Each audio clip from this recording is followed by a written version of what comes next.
Hi, I'm Quintin, and I'll be showing you how to request a change of director through Sleek's platform.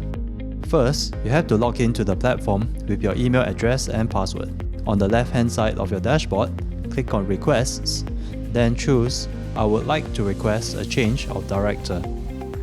Scroll down and press Create a new request. You are required to select the name of the director that you would like to change. And you will be asked whether you would like to appoint Sleek as nominee director or appoint a new director. Click on Own Director and you will enter the new director's first and last name and his email address.